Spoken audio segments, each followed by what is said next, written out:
క్రీస్తును క్రైస్తవ్యాన్ని ద్వేషించి దూషించిన క్రీస్తు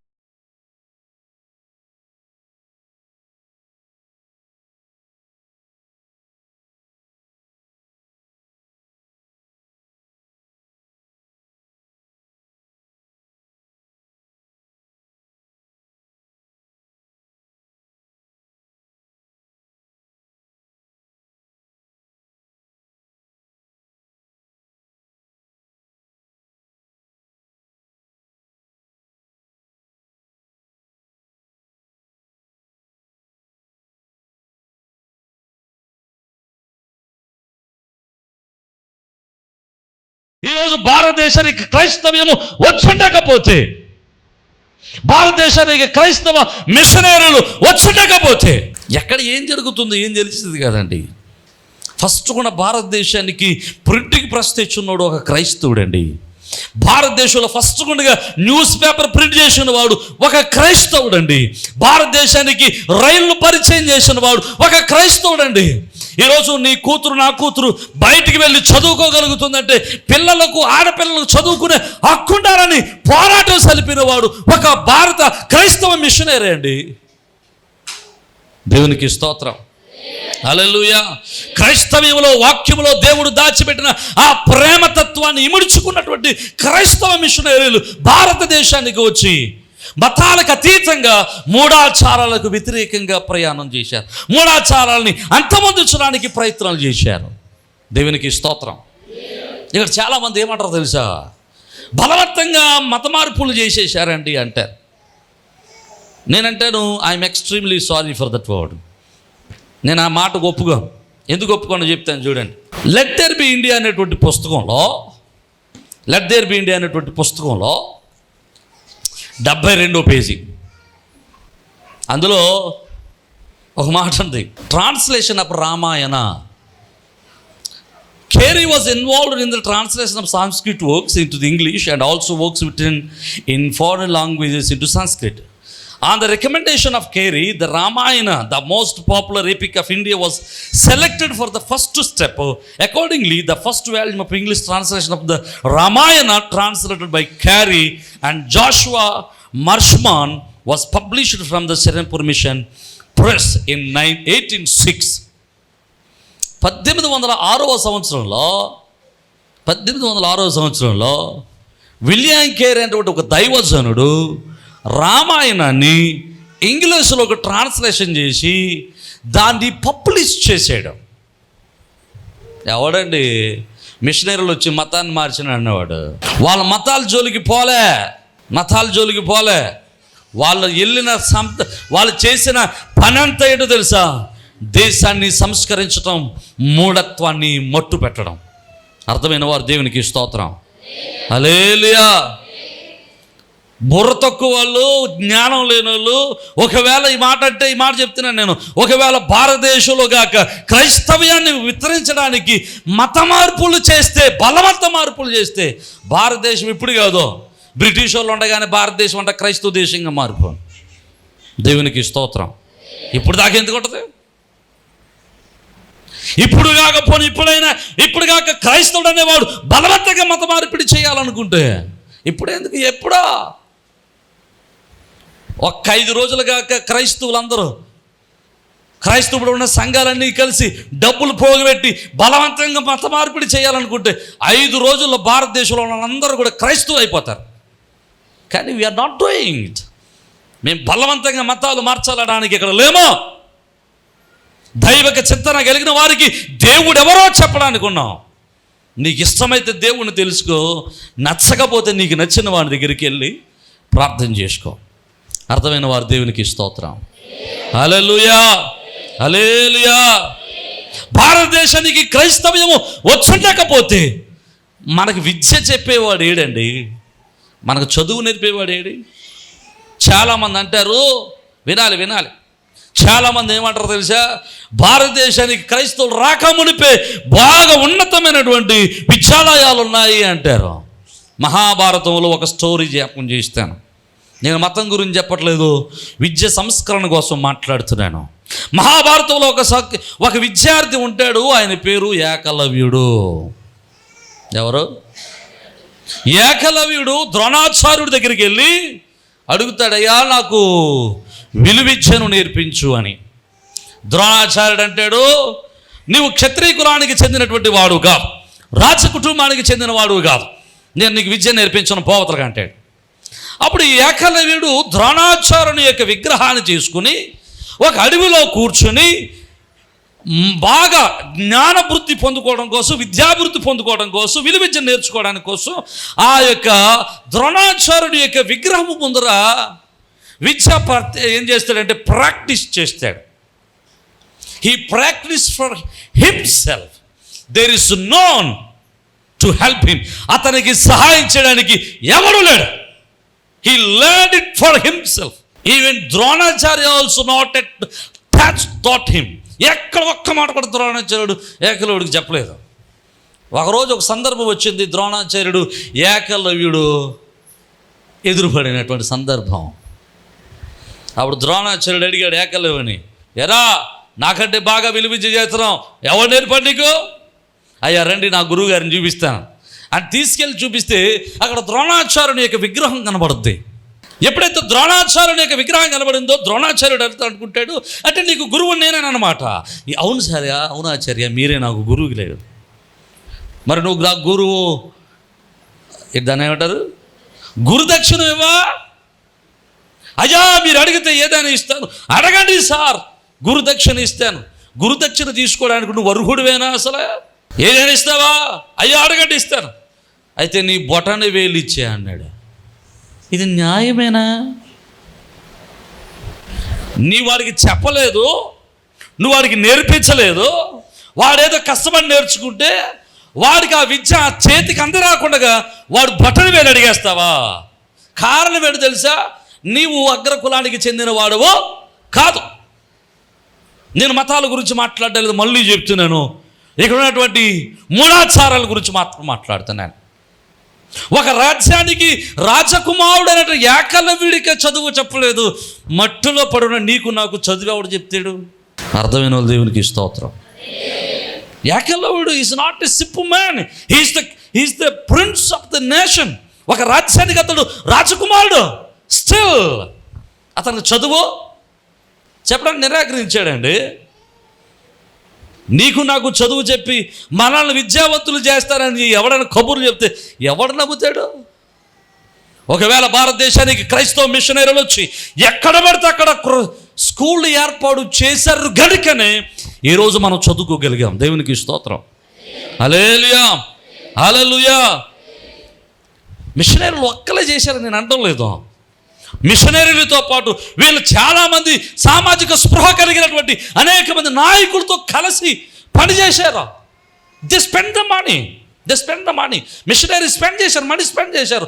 ఆయా దేశాల నుంచి పోగేసుకొచ్చి ఇక్కడ డబ్బులు ఖర్చు పెట్టి మిషనరీ వర్క్ చేశారు. వాళ్ళు మిషనరీ వర్క్ చేసేటప్పుడు వాళ్ళు మతాల గురించి ప్రకటించలేదు. They did not preach the gospel. వాళ్ళు చేసిన పని ఏంటో తెలుసా? They proclaimed the love of Jesus Christ. క్రీస్తు వారి యొక్క ప్రేమను మాత్రమే ప్రకటించారు. అర్థమైన వారు దేవునికి స్తోత్రం.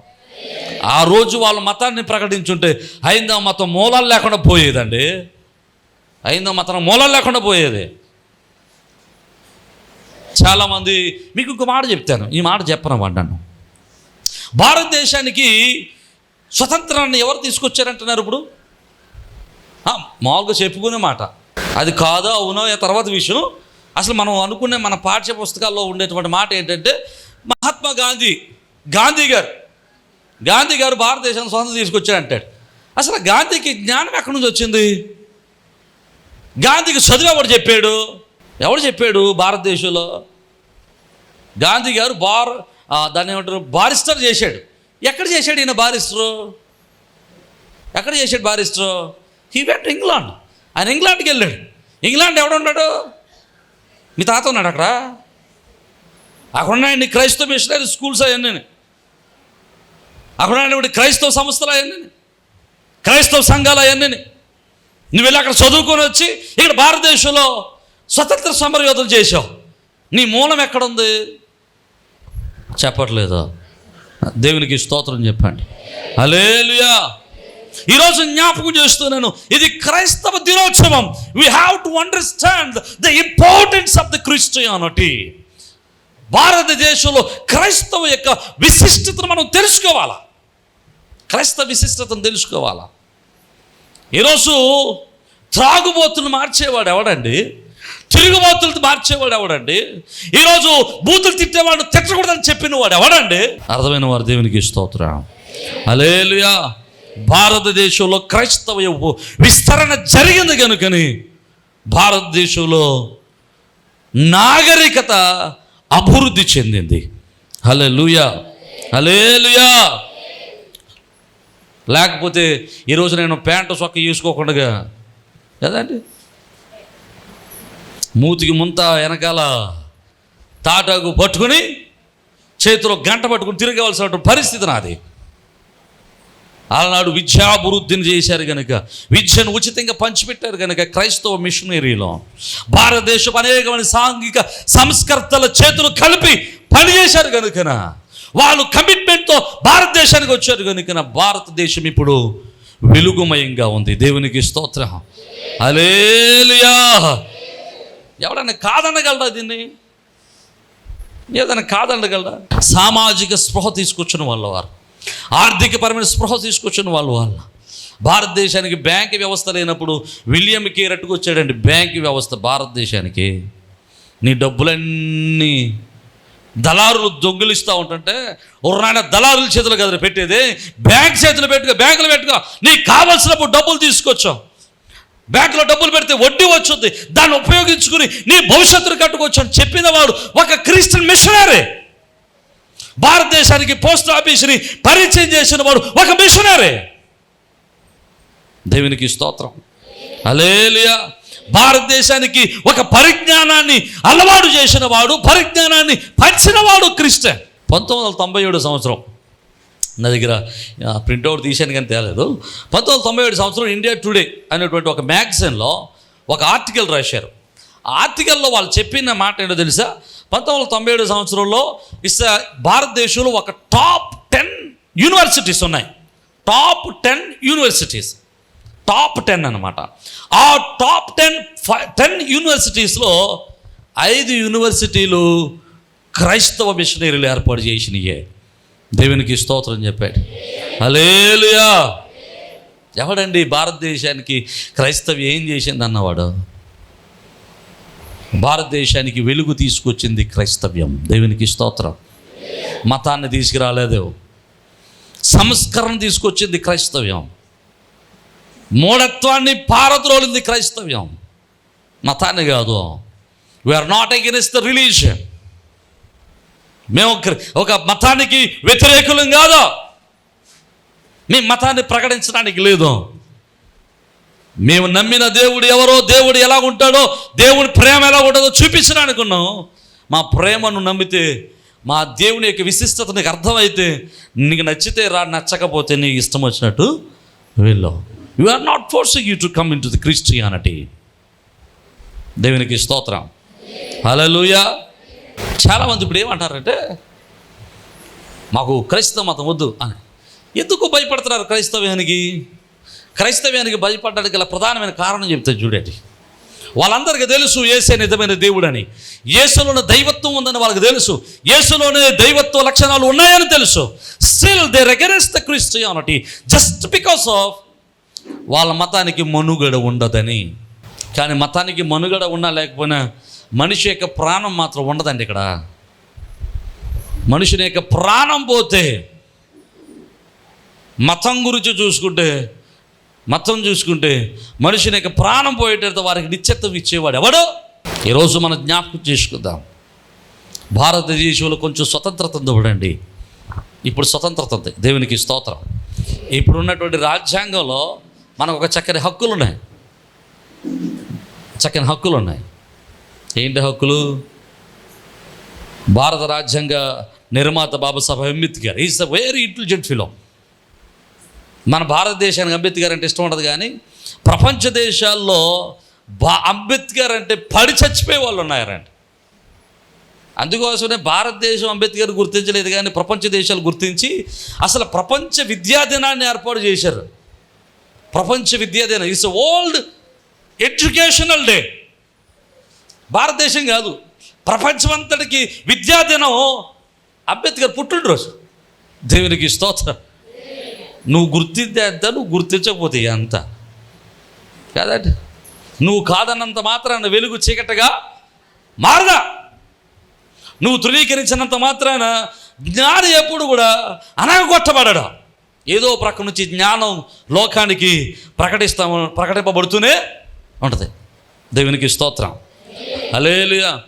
ఈ మహాజ్ఞాని అయినటువంటి బాబాసాహెబ్ అంబేద్కర్ భారత రాజ్యాంగంలో ఒక మాట రాశాడండి. ఆ మాట రాయకపోతే మన ప్రాణాలు తీసేసేవారండి. అలా నీకు ఇష్టమైన మతాన్ని నువ్వు అవలంబించవచ్చు, నువ్వు అవలంబించినటువంటి మతాన్ని నువ్వు ప్రకటించుకోవచ్చు. దేవునికి స్తోత్రం. మహాజ్ఞాని కదండి, దేవుడు మహాజ్ఞానాన్ని ఇచ్చాడు ఆయనకి.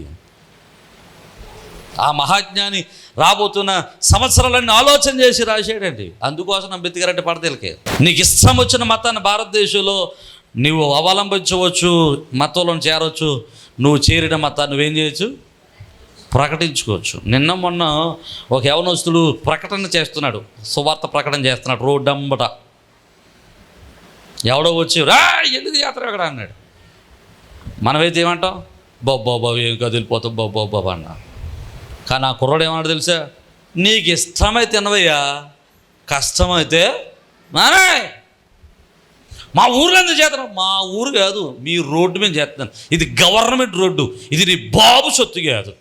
నీ ఇంటికి వచ్చి చెప్తాడు, నేను రోడ్డు మీద చెప్పుకుంటున్నాను, నీకు ఇష్టమైతే తిను, ఇష్టం లేకపోతే లోపలికి వెళ్ళి తలుపేసి పడుక. ఏ చేయటం కుదరదు, చెయ్యొద్దంట. నువ్వెవడో, నీకెవడు ఇచ్చాడు అధికారం? నీకెవడిచ్చారు అధికారం? నీకు ఏ అధికారం ఉందని నా చేయొద్దన్నా? నాకు భారత రాజ్యాంగం నాకు అధికారం ఇచ్చింది, నాకు హక్కు ఉంది, నేను ప్రకటించుకున్న హక్కు. వినడానికి నీకు ఇష్టం లేకపోతే నువ్వు నోరు పోసుకుని లోపలికి. మనకు తెలియదు, ఏం తెలీదు.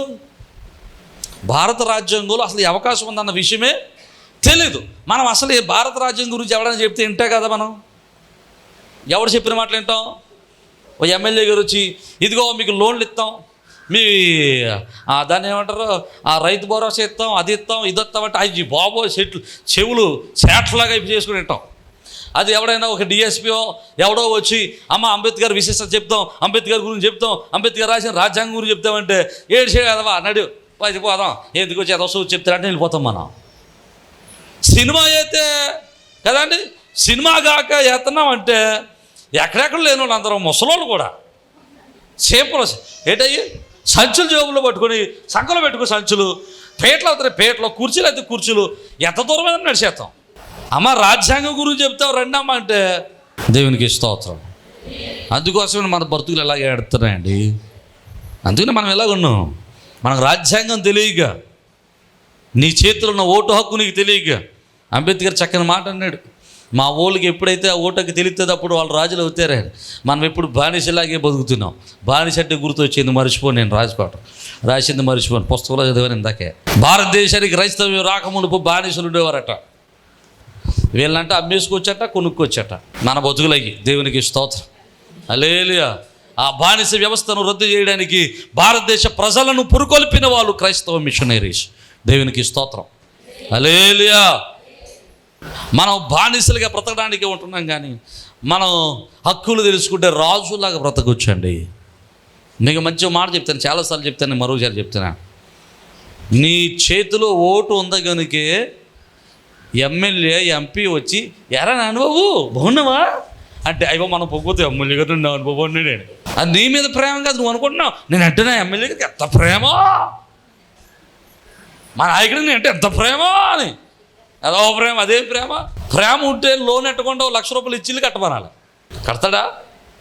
10 పైసలు కూడా నీకు చేతిలో డబ్బులు, గవర్నమెంట్ డబ్బులే. ఆ గవర్నమెంట్ డబ్బులు ఎవడిచ్చాడు నీకు? ఆయన ఇచ్చింది కాదు, బాబాసాహెబ్ అంబేద్కర్ రాసి పెట్టాడు అక్కడ. నీకు ఏ హక్కులు రావాలో, ఏ డబ్బులు రావాలో. నువ్వేమనుకుంటున్నావు? నాకు అంబేద్కర్ ఇవ్వలేదు, ఎవడిచ్చాడు? ఎమ్మెల్యే గారు ఇచ్చాడు అనుకున్నా. దేవునికి స్తోత్రం. హల్లెలూయా. అంబేద్కర్ అంత బలమైనటువంటి రాజ్యాంగం రాయడానికి మూలాలు ఎక్కడున్నాయో తెలుసా? క్రైస్తవ మిషనరీ స్కూల్స్లో ఉన్నాయి. దేవునికి స్తోత్రం. ఆయన కూడా ఇంగ్లాండ్ వెళ్ళి చదువుకున్నాడండి. ఇంగ్లాండ్ వెళ్ళి చదివాడండి ఆయన. దేవునికి స్తోత్రం. ప్రియమైన దేవుని బిడ్డలారా, మనం జ్ఞాపకం చేసుకుంటాం, ప్రపంచానికి జ్ఞానాన్ని అందించింది క్రైస్తత్వం, క్రైస్తవ మతం కాదు. We did not preach the religion. నేను మళ్ళా చెప్తున్నాను, మేము మతాలకి వ్యతిరేకం కాదా, క్రైస్తవ మిషనరీలు మతాలకి వ్యతిరేకులు కాదా. వారు మూఢత్వాలకు మాత్రమే, అనాగరికతకు మాత్రమే వ్యతిరేకులు. ఆ అనాగరికతను మార్చే భారతదేశాన్ని స్వర్ణ భారతదేశంగా మార్చారు. దేవునికి స్తోత్రం చెప్పండి. హల్లెలూయా. ఈరోజు క్రైస్తవ దినోత్సవాన్ని జరుపుకున్నటువంటి ప్రియమైన సంఘమా, నువ్వు భారతదేశానికి వెలుగు, నువ్వు భారతదేశానికి ఒక వెలుగు లాంటివాడు. అందుకనే క్రీస్తు ప్రభువుల వారు అంటాడు, మీరు లోకానికి వెలుగై ఉన్నారు. హల్లెలూయా, హల్లెలూయా. మీరు లోకానికి ఏమై ఉన్నారు?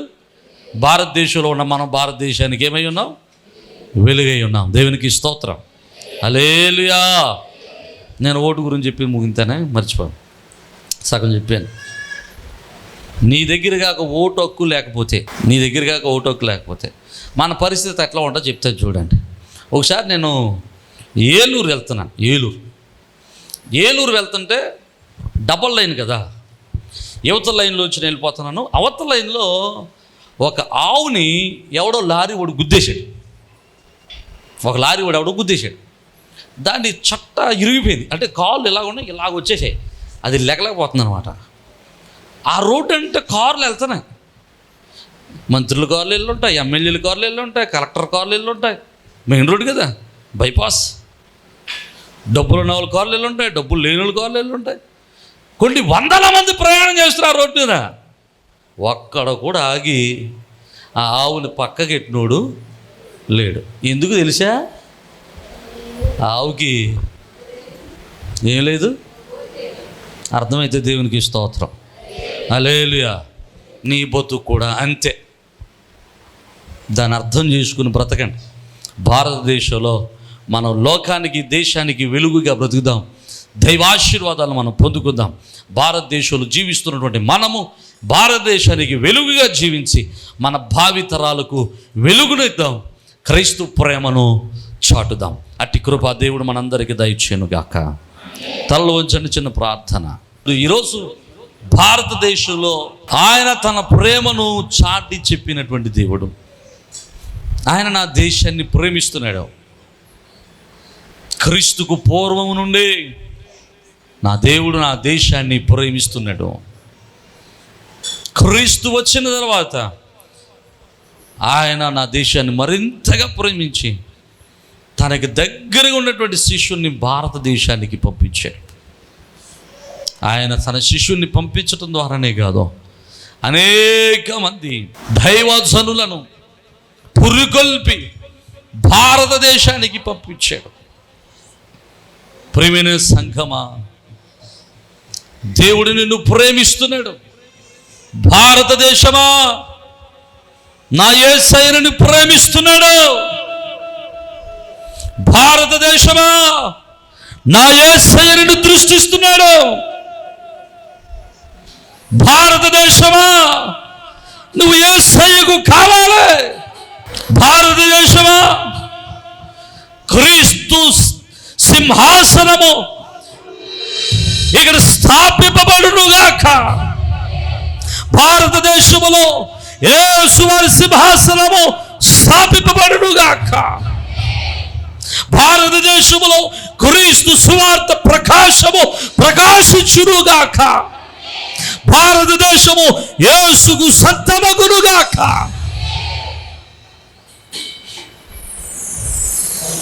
భారతదేశంలో యేసు నామములో దురాత్మ శక్తులు లేవగునుగాక.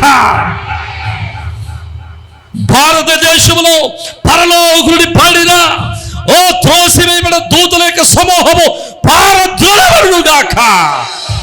భారతదేశంలో గోపము జీవము రగులు కొనుగాక. భారతదేశంలో అనేక వేలాది మంది ఆత్మలు రక్షింపబడుదురుగాక.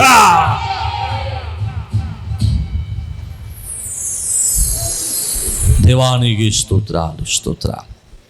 ప్రభాయిగు తండ్రి, మా భారతదేశాన్ని నువ్వు ప్రేమిస్తున్న దేవా, మా దేశ నాయకులను మీరు దీవించండి అయ్యా. మా దేశ నాయకులను మీకు తోడై ఉండండి అయ్యా. మా దేశ నాయకులకు నాయన మీ జ్ఞానమునివ్వండి అయ్యా. నాయన మా రాష్ట్ర నాయకులను మీరు దీవించండి అయ్యా. మా రాష్ట్ర నాయకులకు మీ జ్ఞానమునివ్వండి అయ్యా. ప్రభాయో తండ్రి నాయన, గ్రామ నాయకుని మొదలుకుని దేశ నాయకుని వరకు ప్రతి ఒక్కరి మీద నీ అభిషేకము యేసు నామములో దిగివచ్చునుగాక. యేసు నామములో భారతదేశములో ఓ మత ఐక్యత కలుగునుగాక. భారతదేశంలో యేసు నామములో మూఢాచారం లయమగునుగాక. యేసు నామములో ఓ భారతదేశంలో మత సామరస్యత అభివృద్ధి చెందునుగాక. యేసు నామములో భారతదేశంలో సంతోషము విరచిల్లునుగాక. యేసు నామములో భారతదేశము అభివృద్ధి చెందునుగాక. యేసు నామములో భారతదేశము ఓ ప్రపంచము అగ్ర దేశాలలో చేరునుగాక. యేసు నామములో భారతదేశము దేవుని కొరకు సంపాదింపబడునుగాక.